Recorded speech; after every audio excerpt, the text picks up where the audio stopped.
Alright, Morty, ready to go sailing again? Yes, you are.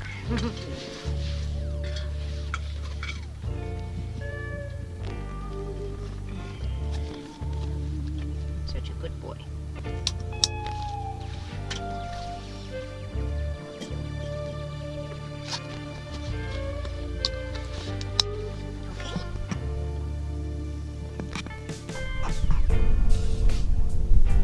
And he is ready for sailing. On Wisdom, we have a manual windlass, which means you have to work to get the anchor up. The alternative is an electric windlass, where you just hit a button and the anchor comes up instantly. The problem is they need a lot of battery power, and if your batteries or any of the components involved poop out, you're stuck. With the manual one, you can always get your anchor up. Just takes some effort. Up we go.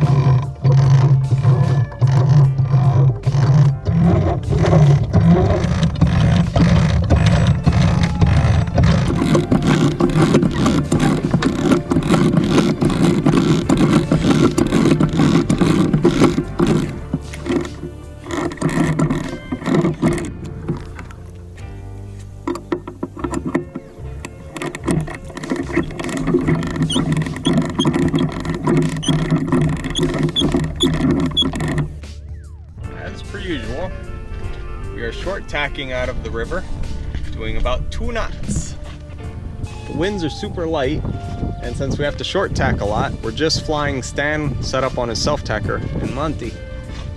We're leaving rather early for us. It's 11 o'clock, so Maddie's still sleeping, and Morty is very comfortable. I got us a lot of the way out of the... Yeah. So I hoisted the anchor, and Maddie got us all the way out of the creek and into the river. And then when I got everything settled up, she told me to take over, and she laid down and go back to sleep.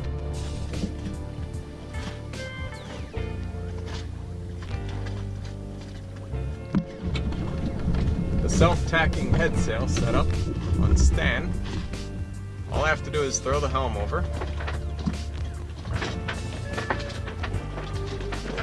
And that's it. I have to do 0 work. And I like that.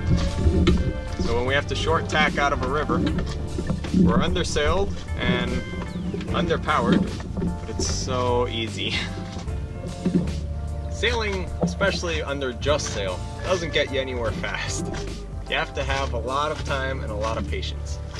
Which is why I understand that people motor, because they need to get somewhere and then they need to get back before Monday when they go to work. Our only time constraint that we have is on Saturday. Maddie is in a art competition over in Easton on the Eastern Shore.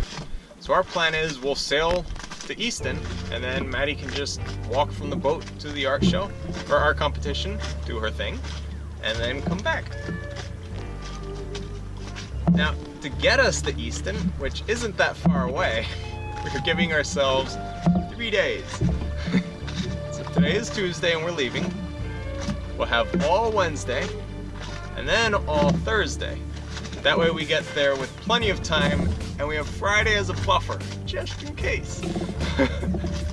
So that's how we get places by sail. Even though it's a real short distance, we just give ourselves a ridiculous amount of time. And then we don't have any pressure to get there. We finally made it to the mouth of South River, so we're no longer going to be short tacking. So I'm going to get Josh up, and then we will really start moving. So we've done this whole trek at about 2 to 3 knots for 2¼ miles. So once we get Josh up, we'll probably do more like 5 to 6 knots. Yay! Making lunch in the cockpit. Doodly-doo.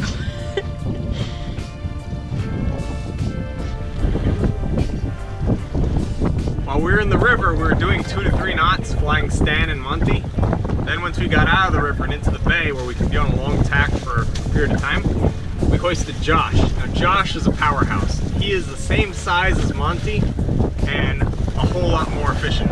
As soon as Herby hoisted Josh, we went from 2.5 knots to 5 knots. Well, now we're doing 5.5. Woo! Yeah, we are cooking along. sail area. So we're out in the middle of the bay, doing 5 knots, hooking along wonderfully. And I realized, why am I steering? The helm is balanced. I'm just sitting here looking at it. And it dawned on me, Wendy should steer. So I'm gonna go get her set up.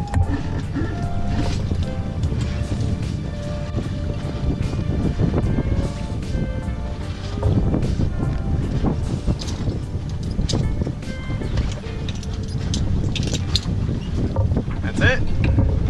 She's engaged. She has the helm. We'll just sit back and relax.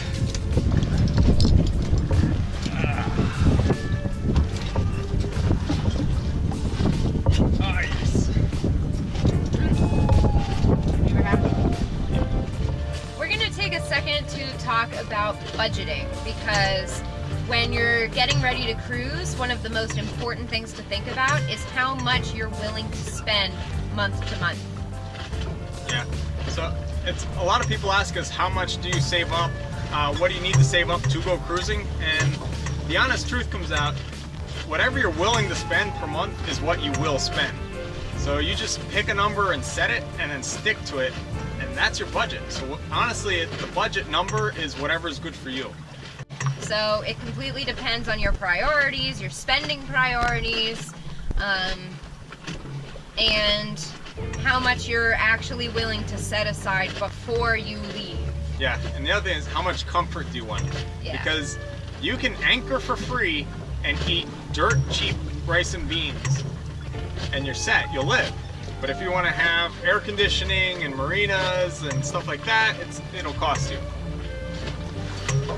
So what we did is we decided to set our goal to be $500 a month with a buffer of an extra $500. So our budget is technically $1,000 a month, but we're really shooting for $500. Yeah, so we saved up $12,000 for a year. That way we have enough for the year, and if we can go longer, money stretches out further. The other thing that we're doing is, it's not $500 for each month, and you use it. What you don't use, you lose technically. It's a rollover process. Yeah, so if you use $400 this month, next month now you have $600. So that really comes in handy when you do a long sail. You spend nothing because there's no stores around, because you're out in the middle of the ocean. When you get somewhere and you want to pay a hotel room for the night to get a hot shower and a nice meal, you can, because you have last month's money to burn through. Another really helpful thing for keeping on budget is to use cash. It's so easy to just go to a store, buy what you want, and then swipe your card and walk out and never worry about it. And then at the end of the month, you get a bill and you say, oh, when did I spend all of this? And we're like, how did that happen? When you use cash, you see it leave your hands, and you are very aware of what you're spending on. And you also see what's left over. Yeah. So what we're gonna do is, when we get to a place, we'll withdraw the cash that we need for that month, and then keep it in a safe place and spend it as we can. Yep. And when that pile starts running out, that's it. That's our pile for that month. And whatever we don't use that month gets dumped into next month's pile. Some really good ways to keep costs down is buy local. So when you get somewhere, you might have your favorite snacks or brands, but the local brand is the cheaper one, and they have to import your favorite to there. So if you get the local one, it's not name brand, it's probably some generic. They taste probably the same, and it's so much cheaper. Local coffee, local fruits and vegetables, local meats and everything. It's gonna be a really good money saver. Yeah. The other thing is anchoring out. So we're gonna be mostly anchoring out where we can, where it's easy to row to shore. Instead of tying up at marinas for days on end, because we don't know how long we're gonna spend in each particular place. So we might end up jacking up the cost quite a bit. Yeah. So for most places, when you tie up, they charge $2 per foot of boat per night. So we're 45 feet, so they charge us 90 bucks a night. So Maddie and I view that as, we could tie up and have air conditioning for a night, Or we could go out and burn $90 on a fabulous dinner. We are really all about the food. Yeah. Yeah, we don't have to buy fuel because we're electric. And the fuel costs save us a whole lot of money. Yeah. So that's really lucky. Now, if you have a diesel motor, you can save the fuel cost by simply Not using it. Yeah, just sail. That'll save you a lot of money. So if you're interested in cruising, don't forget about the budgeting because it's going to really affect your time and your expectations. If you're expecting to have a lavish experience but you only budget $1,000, you're going to be really disappointed really fast. Yeah. So adjust your budget and then adjust your expectations to match. Yep. But the important thing is just go do it. Yeah. Because there's never a perfect time. You can never save up all the money you're ever going to need. We're going to be working along the way because it's what you do. You work, you get some cash, you keep on going. Well, yeah, we don't view this as a giant vacation. Yeah, we view it as a different job. It's an adventure, but it's definitely work. Yep. You either work the sails or you work on someone else's boat.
Sleeping against my bicycle, and she is enjoying this sailing day.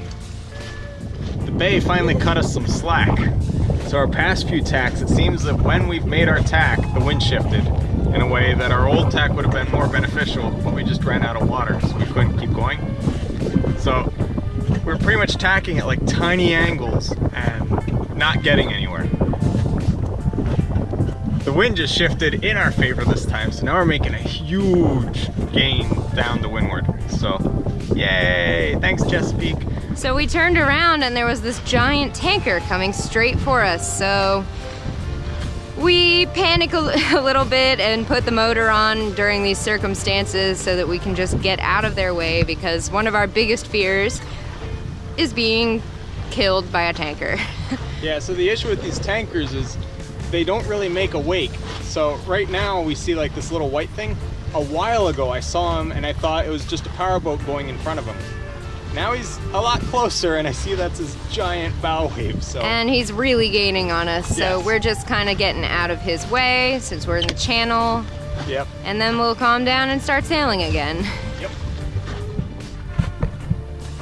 It's like a giant building coming at you.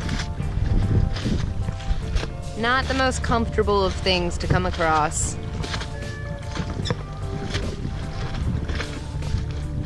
And he is really going.